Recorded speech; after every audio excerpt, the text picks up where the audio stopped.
Roger Goodell could hand down Tom Brady's punishment for Deflategate any day now. With that ruling looming, some are saying pump the brakes. Monday morning quarterbacks Peter King offered his idea for the penalties. Wait.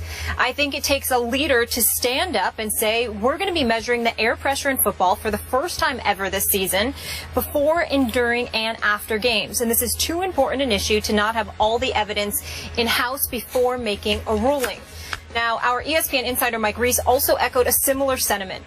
If they overturn the suspension altogether or table it to gather more information on air pressure in footballs, they are driven by fairness. This would be an acknowledgement that there simply isn't enough evidence in the Wells report to conclude Brady is guilty. Right, so we heard from Reese and Peter King there. Stephen A., what are your thoughts on this? My thought is that as much respect as I have for the great Peter King, along with Mike Reese, who does an outstanding job for ESPN covering the Patriots, an outstanding job, I respectfully disagree with both of them because I think both of them are missing the point and the issue. Here we go again. Well, you asked. I didn't volunteer this answer. I didn't ask. She did. Well, what you want me to do? Ignore the question? I got to answer it. Right. So that's what I'm doing. Here's the deal.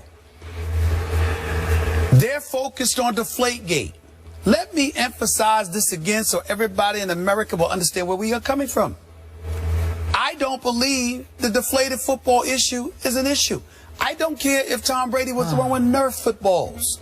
He's still a bad boy. He still shellacked the Indianapolis Colts in that AFC Championship game. They still went home. He still went to the Super Bowl, and he validated and proved his greatness on the football field yet again by his performance in the Super Bowl, where the footballs clearly were not deflated. So I'm not caring about it. It does not matter.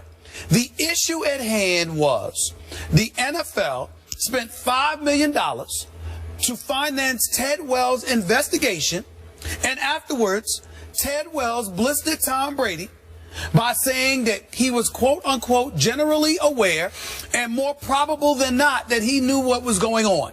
Essentially, they that they deflated football. Essentially, they leaned on that to highlight in their minds that Tom Brady had to know something, that Tom Brady, in essence, was a bit arrogant, dismissive, aloof, whatever word you want to use, towards the folks who came to investigate the matter, and the NFL felt the need to send a message to Tom Brady and future players that we don't care about the fact that you are a champion, or that you're seen as the quintessential ambassador, or that you've done things the right way, or whatever the case may be. The fact of the matter is that we are the shield. You play for the New England Patriots, but the New England Patriots falls under our umbrella. That is the NFL. They are not bigger than the NFL. And when we send people to ask you questions, to investigate a matter, damn it, answer the questions. And make sure that you come across as cooperative as you can be. Otherwise, we are going to deal with you. It is that simple. And to me, that's a profound message to send. Now, I'm on a record, Skip, saying, and I don't care what anybody says, there is no way on earth that it is fair to the great Tom Brady to have him suspended for as many games as Greg Hardy. One has nothing to do with the other. We understand that. But this man was found guilty in the state of North Carolina via a bench trial by a judge for domestic violence. Okay. You can't suspend Tom Brady the same amount of games as him. But you can send a message to Tom Brady. Okay, fine. You didn't deflate footballs. But damn it, when we came to talk to you about it, you weren't cooperative, and this is the penalty that you get for that, 2 games. And if Tom Brady wants to go to court for that, good luck. Because I have a right as the league that I preside over. If I'm Roger Goodell, I have a right to sit there and say, I don't believe you were cooperative, and I don't appreciate your arrogance. I do have a right to do that. You keep saying this is the issue at hand when it's only your issue at hand. How is it my issue? That's what they wrote in the report. You keep changing the subject with a specious argument, is that not an off-target argument. I don't know. I think I read some reports alluding to that. How do we know what was said between Tom Brady and the league in the first in time Troy Vincent's letter to Tom Brady, he didn't come across as accusing Tom Brady of being uncooperative. Am I supposed to believe Troy Vincent? We know he didn't give his phone, but a lot of people wouldn't give their phone. I don't think you would have given up your phone. I'm not giving my phone. Thank you very much. But I would give up. I would give up specific messages. But I got Giselle as my wife. You know, oh no, I'm not giving up my phone. Oh no. Look, if Stephen A. Smith were wrongly accused of something that you said you absolutely had no knowledge of, you'd be pretty uncooperative too. You'd say, I just didn't do it. I don't know what you're talking about. That would be your answer to the investigators. Yeah, but I would be prepared to answer questions in detail because I know I'm innocent. As opposed to coming across as vague, aloof, dismissive, or anything like that. Are we sure he came across like that? Well, that's what I they don't said. know. I'm just saying what they said. I don't know. Do I trust what Troy Vincent says? I don't know. Whoa. I don't know. You sat up here. He's a league man. Hold it, but you sat up here and said at the time that he was known as a man of high integrity. Troy Vincent, hold it. Troy Vincent's integrity. The first day I had to react to the Wells report, and I said, well, I guess this is it. But isn't it interesting? We have come full circle from that first day of, he's guilty, they got him red-handed, to, man, maybe we should rethink the conclusions of this report that said Tom Brady was generally aware and that the Patriots, more probable than not, deflated the footballs. That is nothing but flimsy evidence and a murky conclusion. And it took me a while to come to grips with that after I talked to people close to Brady who said he's so outraged he's going to go to court. I said it about the second day that we talked about it, and I stood fully behind that in a way that the NFL keeps standing strongly behind a Wells report that I think is making the league look more and more foolish by the day. You can say that. So, back to the great Peter King. I certainly agree. He is among the best to have ever covered the National Football League. Without question. He is plugged into the league, and he has a long-term relationship with the commissioner, Roger Goodell.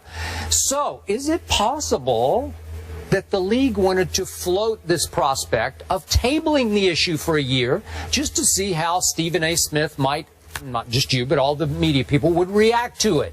Is it possible that this option is being considered by the league as we speak? Maybe we should just table for a year, let things simmer down a little bit. Let's not go to court and fight with our golden boy quarterback, Tom Brady. Let's just stop this for a while and put it on the back burner. Is that a possibility that's happening right now? Let me tell you why I don't believe it's a possibility. It would have been a possibility if the NFL hadn't already come down with its ruling of a 4-game suspension. But the bottom line is, as of right now, you have suspended Tom Brady for 4 games. So in order to table the issue, you then have to table the suspension. And if you table the suspension, it ultimately throws everything in flux. And it's egg on the face of the National Football League. And if they're not sure of Tom Brady's culpability in all of this, and that is the reason they suspended him, then they should table the issue, because that's unfair to Tom Brady. But I repeat this again. If indeed you suspended him because you deemed him uncooperative, that's a different issue. Now, we're sitting up here. We just had Steve Spurrier. We're going to have the coach at Florida Gators here in a little bit. You know, we got the SEC commissioner over here. Honored to meet him, by the way. We've got all of this stuff going on. Well, why? What's the second biggest sport in the nation? It's college football, some would argue. College football, not the NFL, but college football. You got kids on the come up. You're talking about culpability. You're talking about being responsible. And when you have dominion over a league, you are the boss. When you want to sit here and say, well, Stephen A., you ain't turning over your cell phone. Yeah, that might be true. But if they ask me, pertinent to this issue, we want to see any messages or any emails or whatever that the correspondence related to that.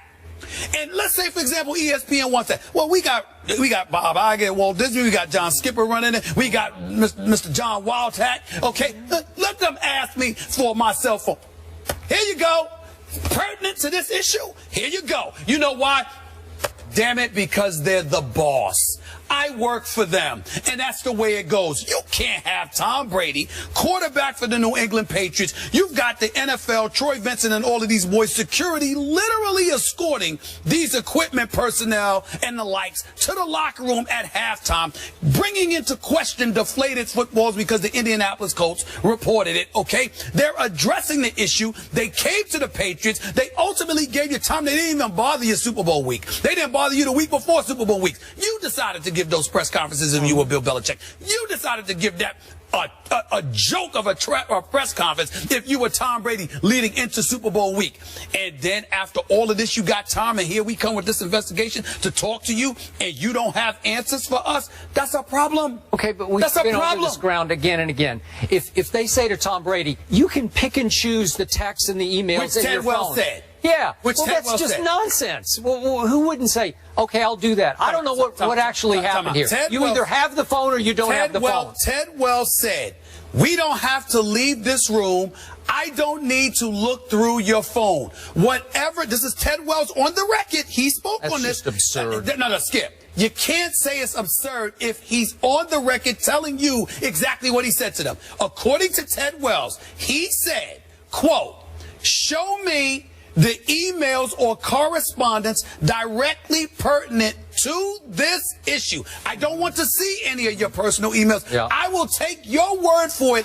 Just show me what you sent to the equipment manager. I don't know what was said. And Tom Brady. Maybe Tom Brady said there were none. All I'm saying, Skip, is this. Some people delete messages. So we're going to deal with what the report says, but we're going to ignore Ted Wells directly quoted in the aftermath of the Maelstrom of controversy it created. He is directly quoted on the record. Last quick saying point. what he demanded. You brought up Mike said Reese. no. You brought up Mike Reese. He's one of my favorite beat writers. Covers the Patriots. Sure. You point out he does so even-handedly and objectively. Yes, he does. And I was pretty surprised, pleasantly so on my part. Mike Reese concluded today that the 4 games should be reduced to 0 games because the NFL has no history of evaluating the inflation of footballs. They need time. Fine. Okay? Put it to 0 games if it's about deflated footballs, not if it's about Tom Brady's cooperation.